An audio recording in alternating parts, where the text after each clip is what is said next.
Hello दोस्तों, स्वागत है आपका हमारे चैनल पर। जी हाँ दोस्तों, जैसा कि आपको पता है हम लोग डिस्कस कर रहे थे 1000 MCQs ग्राम समाज एवं विकास के।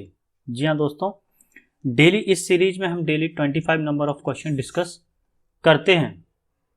इससे पहले हम इस सीरीज के 5 पार्ट डिस्कस कर सके हैं, मीन्स 125 क्वेश्चंस अभी तक हम डिस्कस कर चुके हैं। आज हम इसका सीरीज का नेक्स्ट पार्ट देखेंगे, पार्ट 6, जिसमें हम नेक्स्ट 25 क्वेश्चंस में आज डिस्कस करेंगे। जी हाँ दोस्तों, सेशन स्टार्ट करने से पहले आपसे मेरी एक रिक्वेस्ट है कि आप चैनल पर पहली बार आ रहे हो तो चैनल को लाइक, शेयर और सब्सक्राइब करना ना भूलें। और इससे पहले के जो 5 पार्ट हैं वो आप देखना ना भूलें और वीडियो को पूरा देखें और 1 से 2 बार देखें ताकि आपको ये क्वेश्चन याद हो जाएं।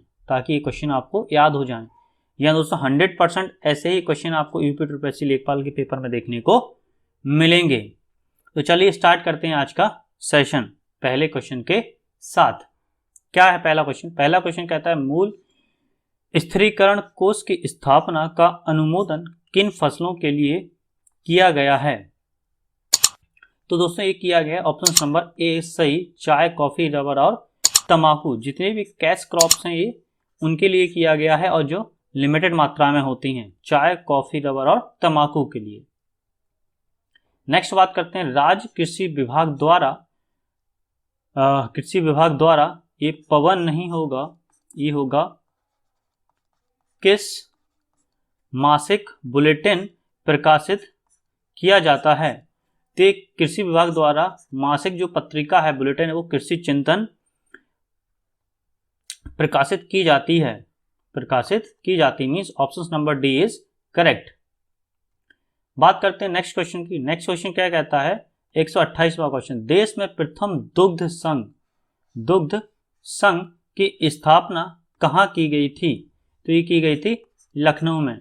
ये क्वेश्चन आपके लिए इंपॉर्टेंट हो सकता है। तो प्रथम दुग्ध संघ की स्थापना कहाँ की गई थी? लखनऊ में।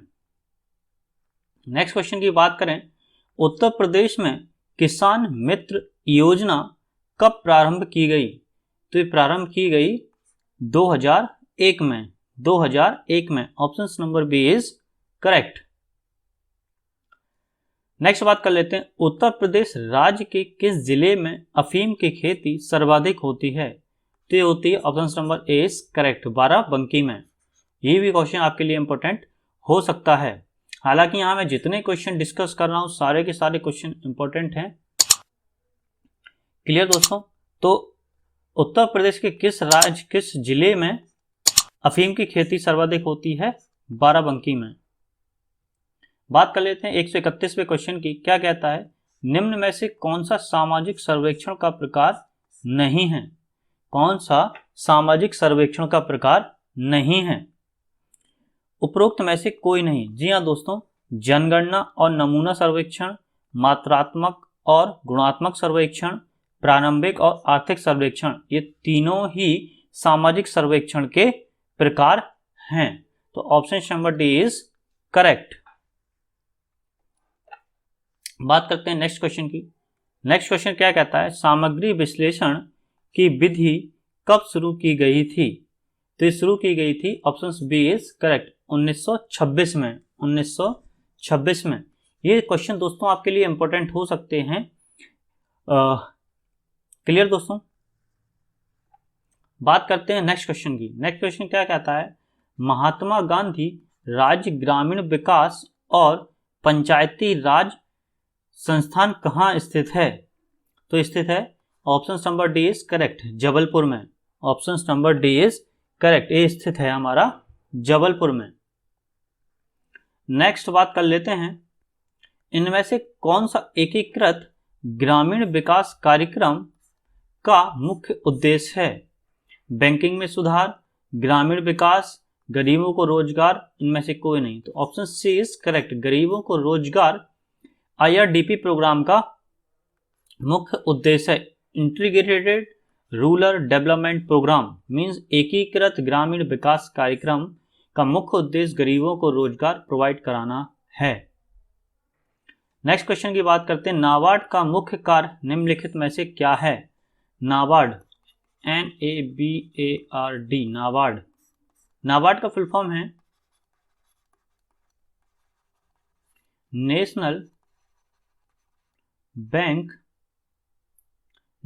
Bank for agriculture and rural development. NABARD agriculture और रूरल डेवलपमेंट के लिए बनाया गया है। तो इसका मुख्य उद्देश्य है कृषि के प्रचार और विकास के लिए ऋण प्रवाह को सुगम बनाना। Option number D is correct. Next question की बात करते हैं, सामाजिक घटनाओं के वैज्ञानिक अध्ययन में कौन सी समस्या नहीं है? कौन सी समस्या नहीं है?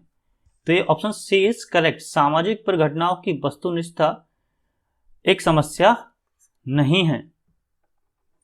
बात करते हैं नेक्स्ट क्वेश्चन की। नेक्स्ट क्वेश्चन क्या कहता है, सामाजिक अनुसंधान का प्रेरक तत्व क्या है?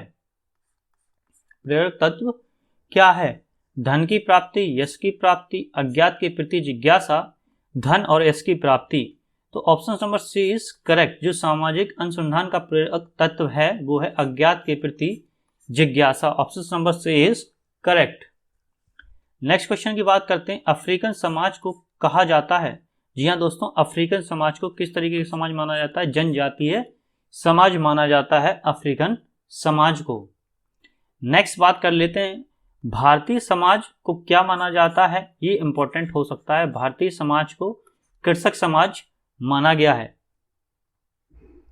नेक्स्ट क्वेश्चन की बात कर लेते हैं, निम्नलिखित में से कौन सी भारतीय संस्कृति की विशेषता नहीं है? तो भारतीय संस्कृति प्राचीन है, निरंतरता भी है। अगतिशीलता भारतीय संस्कृति की विशेषता नहीं है, मतलब अगतिशीलता नहीं है, सहिष्णुता है। क्लियर? तो option number C is correct. Next बात करते हैं नेक्स्ट क्वेश्चन की। नेक्स्ट क्वेश्चन कहता है, राष्ट्रीय विशेष कृषि उपज योजना का मुख्य रूप से संबंधित है। तो ये राष्ट्रीय विशेष कृषि उपज योजना जो चलाई गई थी, वो चलाई गई थी कि ऐसी उपज जो निर्यात योग्य कृषि की उत्पाद से, निर्यात योग्य जो कृषि फसल होती है उसकी उत्पादकता बढ़ाई जाए। तो option number D is correct. बात कर लेते हैं नेक्स्ट क्वेश्चन की, उत्तर प्रदेश में एकीकृत ग्राम विकास कार्यक्रम कब चलाया गया? एकीकृत ग्राम विकास कार्यक्रम कब चलाया गया? जी हाँ दोस्तों, इससे पहले हम देख चुके हैं। इसका मुख्य उद्देश्य IRDP, ग्रामीणों को या गरीबों को रोजगार प्रोवाइड कराना। तो ये चलाया गया था 2 अक्टूबर 1980 में। 2 अक्टूबर 1980 में। नेक्स्ट बात करते हैं, उत्तर प्रदेश में जिला ग्राम विकास अभिकरण का सचिव होता है। तो ये होता है परियोजना निदेशक। Option C is correct. Next question की बात कर लेते हैं, भारत में योजना आयोग के प्रथम उपाध्यक्ष कौन थे? योजना आयोग के प्रथम उपाध्यक्ष कौन थे? ये क्वेश्चन भी इंपॉर्टेंट हो सकता है। तो option C is correct. GL Nanda ji प्रथम योजना आयोग के उपाध्यक्ष बने थे। नेक्स्ट क्वेश्चन की बात कर लेते हैं, भारत में सहकारिता आंदोलन की शुरुआत कब हुई? भारत में सहकारिता आंदोलन की शुरुआत कब हुई? तो ये हुई 1904 में। Option number A is correct. 146वें क्वेश्चन की बात करते हैं, भारत में हरित क्रांति अब तक किस के मामले में सबसे अधिक सफल रही है? तो हरित क्रांति सफल रही है सबसे अधिक गेहूं के मामले में। गेहूं की पैदावार को बढ़ाने के लिए हरित क्रांति की बात करें तो इसकी शुरुआत हुई थी 1968 से। 1968 से इसकी शुरुआत हुई थी। डॉक्टर नॉर्मन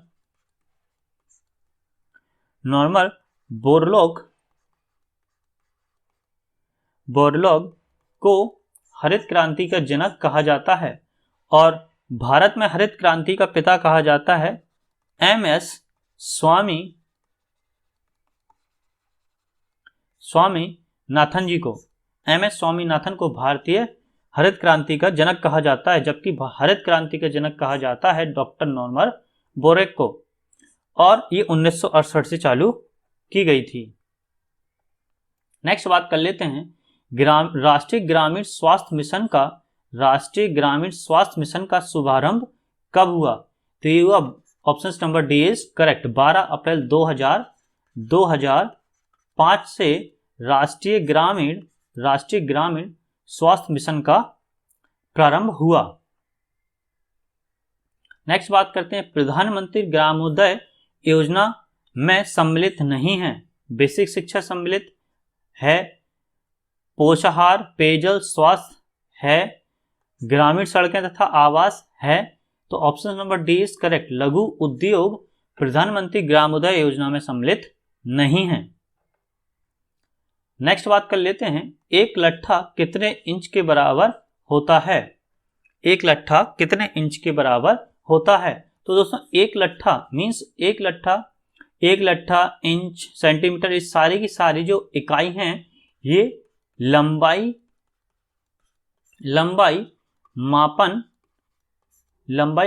में काम में आती हैं, लंबाई मापन के काम में आती हैं मीन्स, और एक लट्ठा जो बराबर होता है वो 99 इंच के बराबर होता है।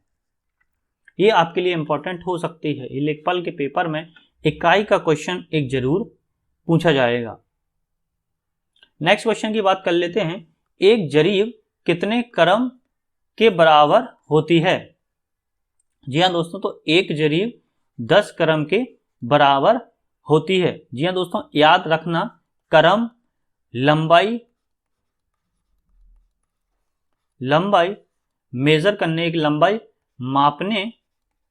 मापने की इकाई है क्रम, याद रखना इसको दोस्तों। और अलग तरीके से क्वेश्चन पूछा जा सकता है, आपसे कहा जाता है कि निम्नलिखित में से कौन सी एरिया की इकाई नहीं है या लंबाई की मापन की इकाई नहीं है, इस तरीके से इस क्वेश्चन को पूछा जा सकता है। तो याद रखिएगा, जो एक जरीब होती है वो 10 क्रम के इक्वल होती है। Option number B is correct.